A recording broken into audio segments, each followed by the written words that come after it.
சுவிசேஷம். இந்த நாளுக்குரிய தேவ வார்த்தை.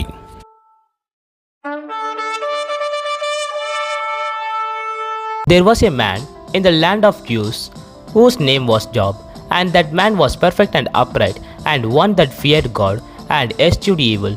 Job 1:1. ఊజు దేశమునందు యోబు అను ఒక మనుష్యుడు ఉండెను.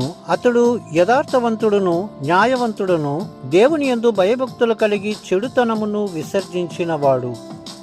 ಯೋಬು ಗ್ರಂಥಂ 1వ ಅಧ್ಯಾಯ 1వ ವಾಕ್ಯ. ಊಜು ಎಂಬ ದೇಶದಲ್ಲಿ ಒಬ್ಬ ಮನುಷ್ಯನು ಇದ್ದನು. ಅವನ ಹೆಸರು ಯೋಬ. ಆ ಮನುಷ್ಯನು ಸಂಪೂರ್ಣನು, ಯಥಾರ್ಥನು, ದೇವರಿಗೆ ಭಯಪಡುವವನು, ಕೇಡನ್ನು ಬಿಟ್ಟು ತೊಲಗುವವನು ಆಗಿದ್ದನು.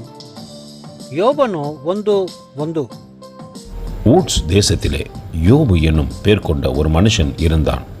அந்த மனுஷன் உத்தமனும் சன்மார்கனும் தேவனுக்கு பயந்து பொல்லாப்புக்கு விலக்குகின்றவனுமாயிருந்தான்.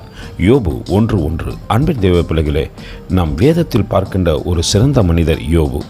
அவரைப் போல பாடுபட்டவர்களும் அல்ல, அவரைப் போல தேவனிடத்திலே கிருபை பெற்றவர்களும் அல்ல. நாமும் தேவனுக்கு பிரியமாய் இருப்போமானால் நிச்சயமாய் கிருபையை பெற்றுக்கொள்வோம். கர்த்தர் தாமே உங்களை ஆசீர்வதிப்பாராக. ஆமென். எங்களோடு கூட இணைந்து ஊழியம் செய்ய விரும்பினால் இந்த வார்த்தைகளை மற்றவர்களுக்கும் பகிர்ந்து கொடுங்கள். இது ராஜ்யத்தின் சுவிசேஷம். Thank you for watching. God bless you.